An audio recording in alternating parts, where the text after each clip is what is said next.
Good morning and welcome to this first presentation on issues of heritage and nature-based tourism in the Humber Head Levels and the Ancombe Valley in North Lincolnshire. So I'm going to share screen and go on to the first presentation.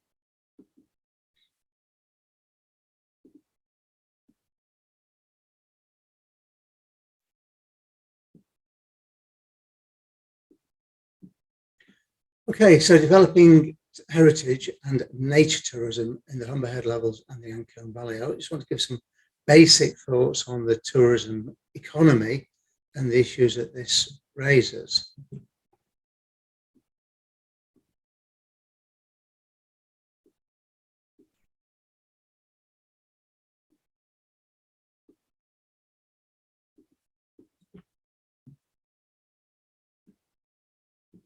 Both the Humber Head Levels and the Ancombe Valley underperform quite badly, in actual fact.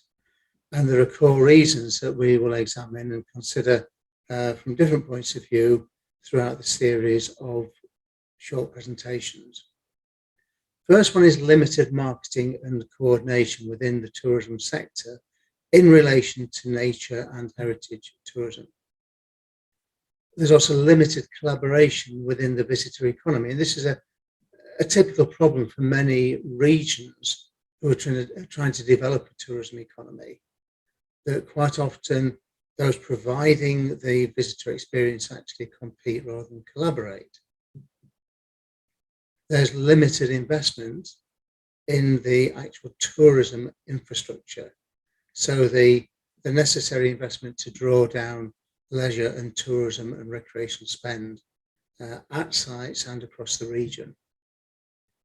And historically negative external perceptions from the River Humber itself, the great estuary, to the south down the Ancombe, and then across the wider Humber Head Levels.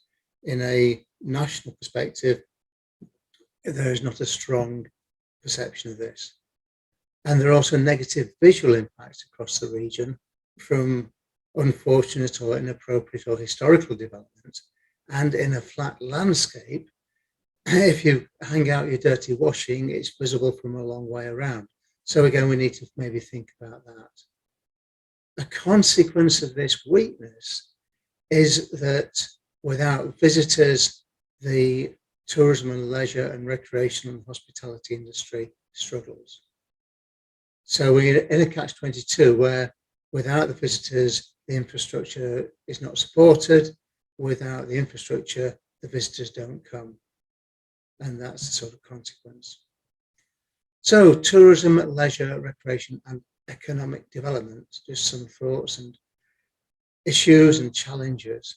There we have a view across the really quite magnificent Humber estuary towards the Great Humber Bridge. Tourism, leisure, and recreation are key drivers for economic development. Although there are serious questions about how this will perform post-COVID, post-lockdown, etc., etc. So lots of facilities, lots of attractions have struggled, and we don't really know what the upshot will be if things get back to a new normal. And it will be a different normal from what went before. So I want to think about what are the major elements of a regional tourism strategy to help coordinate and improve performance. Well, environmental assets are the cornerstone of tourism, particularly of sustainable tourism.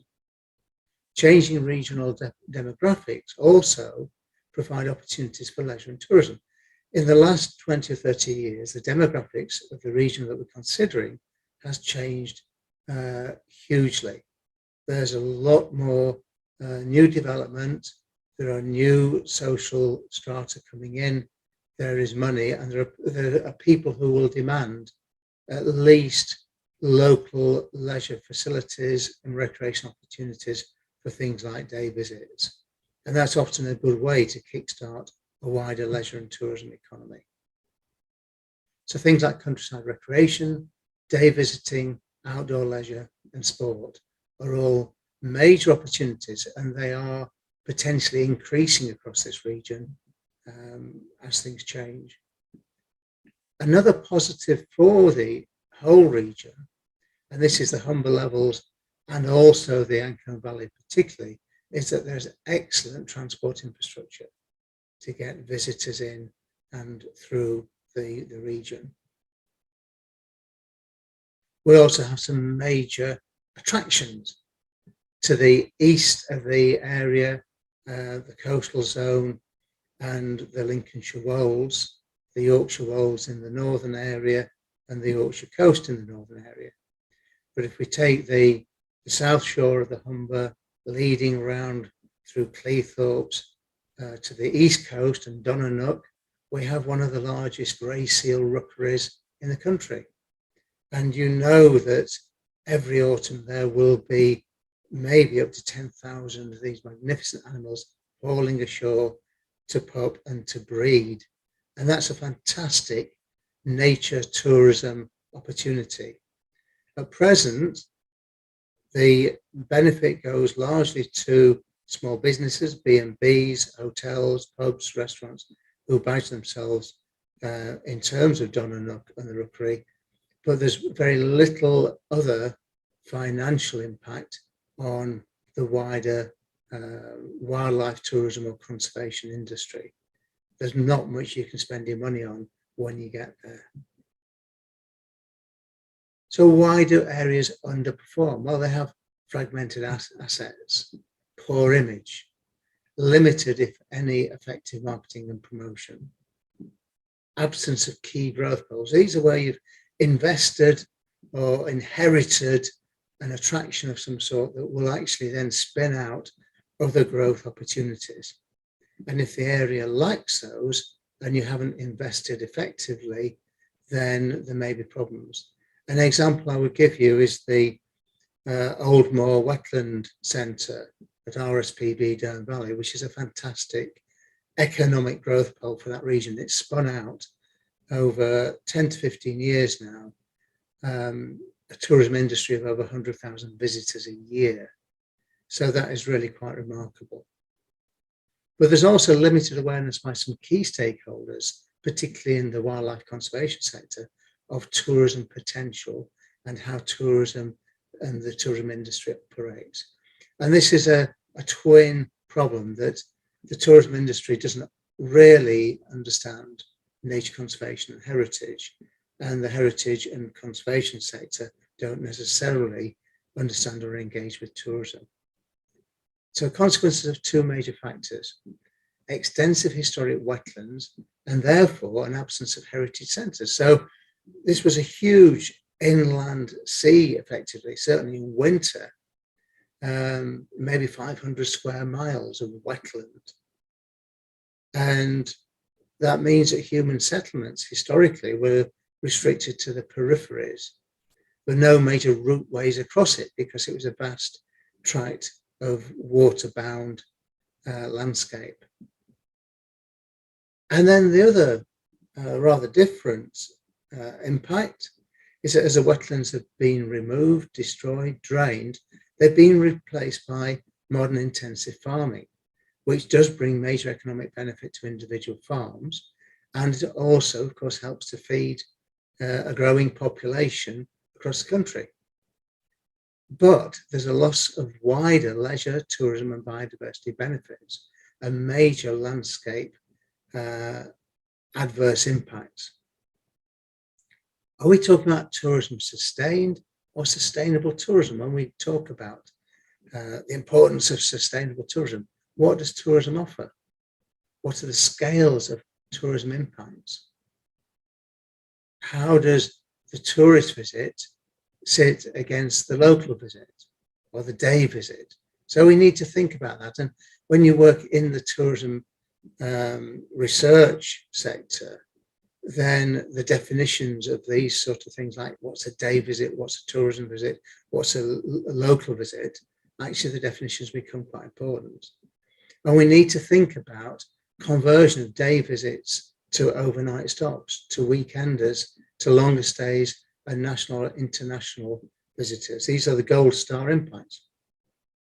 And when you're looking at that, you're looking at seeing what you offer and to what extent you can actually move down that range of tourism visitors, and the economic impacts grow very, very rapidly from the local to the weekender to the longer stays. However, the difficulty in attracting, servicing, supporting those and maintaining them also increases exponentially down that trackway.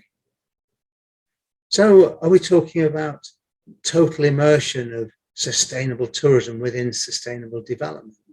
And I have raised this with experts on sustainable tourism, and I've said, well, what are you sustaining? What your tourism depends on heritage and the environment and nature.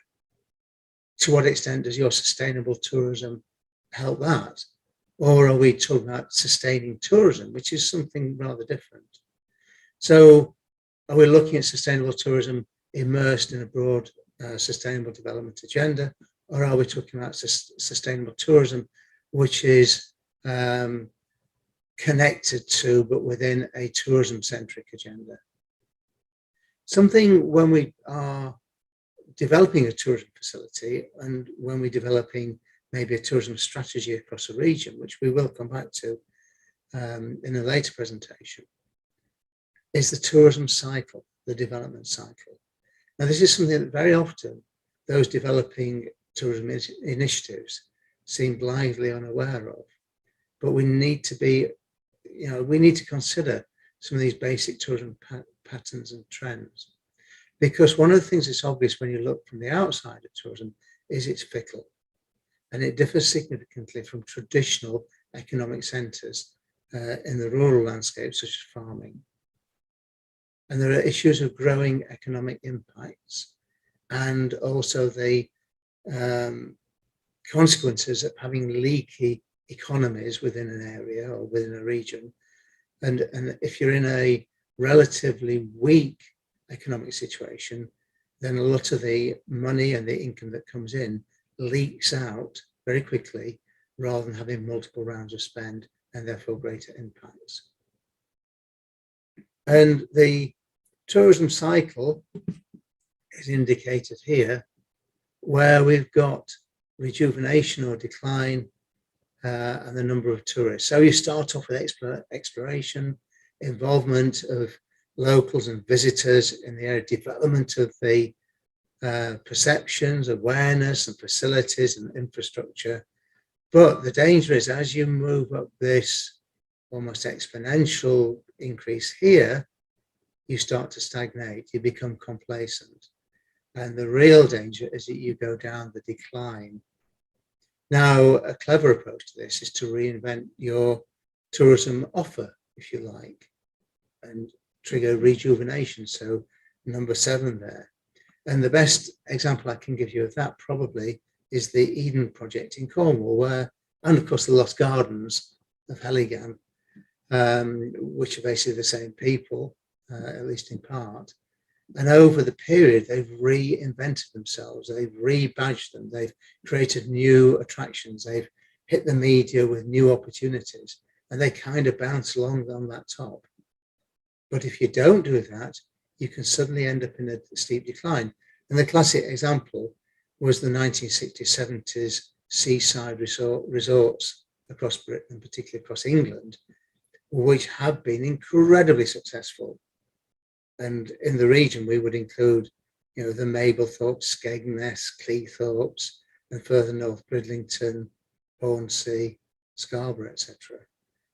But they hit the buffers, and they weren't expecting it, and they went into decline. And if you go into decline, you start to lose the infrastructure, the businesses that support tourism, and you also generate negative perceptions, and that can have an insidious impact. So this is Butlers Model. Let's see if we can get this to actually work. Yeah, there we are. So you can see going down to that decline.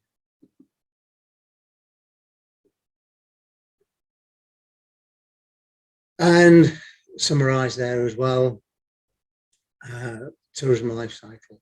And it's when you get to that top end, the bottom end, you're not actually getting many visitors. You're developing maybe local visits and day visits, and then you're becoming a tourism destination, and then you have those issues of stagnation and possible trajectories. So we need to think about that very carefully when we're planning these things.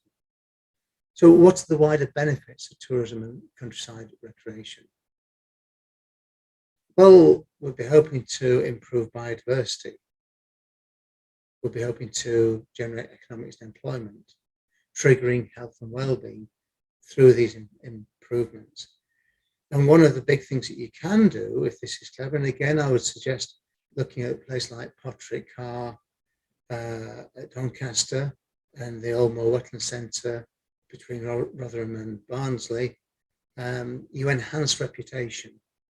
You better coordinate your marketing of a region, and as a consequence, you trigger inward investment, not just in that locale, but across the wider area, because you've changed people's perceptions.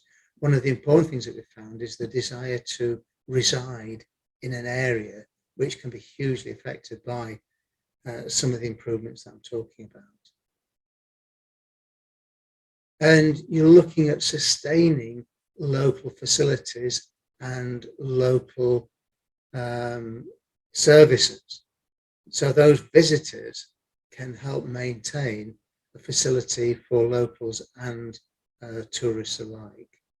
And sometimes you're in a position where a relatively small number of tourists can actually make the local shop, the local cafe, the local restaurant, the local pub, etc., viable. And without them, they close, and then a local community suffers as a consequence. So let's think about tourism and the farming economy. Tourism and leisure offer a chance to diversify and to strengthen the farming economy. Now, in a changing world, with particularly climate and flooding, this becomes increasingly important. It's a chance to actually make the farming economy more viable and to make it more resilient in the face of some very significant challenges. It's a situation where you're trying to draw economic activity into the local rural system. So farms might be diversified, so things like farm shops, B&Bs, holiday cottages, caravan sites, angling facilities, things of that nature, but also the opportunity for farms to then buy into the local hospitality sector by producing locally badged produce, food and drink, which might be sold through a farm shop, a visitor centre, or directly to pubs, restaurants, cafes, etc. So it's trying to develop a win-win. And you've got here the Yorkshire Wildlife Park. And again, there's the shops there and you can buy local produce, etc., etc. So the idea is that you're developing a hub, you're drawing in visitors, the visitors have the power of the spending, and also to maximize the benefit, you employ local people and you supply where possible, obviously not in every case, but where possible, locally sourced products. So think about nature, countryside and heritage assets. What is it that we can use to actually draw down the tourism spend? Well, you want visitors and visitors want attractions. And that might be something like a common bird such as a starling, but actually present as a huge gathering of a murmuration of millions of birds in winter. And these now are becoming hugely important for a place like Somerset to draw down visitors. So if you have a reed bed where you get a regular starling murmuration in winter, then you've got the possibility of marketing that to visitors, and the visitors will come. We have sites such as Potterick Car, which are fantastic hubs. I actually coined the idea probably nearly 20 years ago now, as it being the green gateway to Doncaster. And it's a fantastic facility. So again, what do visitors want? They want a car park, a loo stop, a cafe, a shop and some sort of visitor experience. So this is what we have to give them. And that can also be embedded not just in nature, but in heritage. So across the Humber and the Ancombe, we have a fantastic heritage of historic churches and buildings in a sort of scattered matrix of smaller villages, etc. This is Fish Lake with its glorious entry to the church. If you haven't seen that, go and look at the stone carvings. It is absolutely fantastic. So, particularly important for the Humber and the Ancombe, the regional spatial context. So we're actually in an amazing juxtaposition of major tourism centres. York is not that far to the north, and obviously close to that is Beverley and other centres. Lincoln, not far to the south. Nottingham is a major tourism attraction, Nottingham and Sherwood. And then, of course, we've got the Lincolnshire Wolds and the Yorkshire Wolds, the Humber and the East Coast. We have a huge, huge opportunity to change people's perceptions of this area, this region, and to tap in to a wider context. And this is where the collaboration rather than competition comes in, because what you should be doing is thinking about how do we get visitors in York to think, I'll go for a weekend in the Humber Head Levels. And when people come to the Humber Head Levels, saying, well, actually, you're not far from York as well. That's a win-win. So we need to think about that better. And how do we actually market that and change people's perceptions? This is down on the south shore of the Humber, looking across the estuary, and it's a fantastic point. We'll come back to that location later. Future trends and issues. So again, we'll look at those in a future presentation, but also one of the things is changing biodiversity. With the work that's been done by the Humber Levels Partnership, for example, there are opportunities to really get to grips with restoring and improving and diversifying the ecology and biodiversity of the region. But that needs to be cleverly embedded in a tourism framework, and it needs to link into other opportunities for recreation, such as things like horse riding, pony trekking, angling, golf, bicycle rides. There's a whole set of things that we need to tap into, and we're not desperately good at that. There are changing transport systems. So, we've got good transport into the area. We have to question how good is the public transport across this region. Is that something that we need to be looking at in the future? I've already mentioned that there are changing demographics.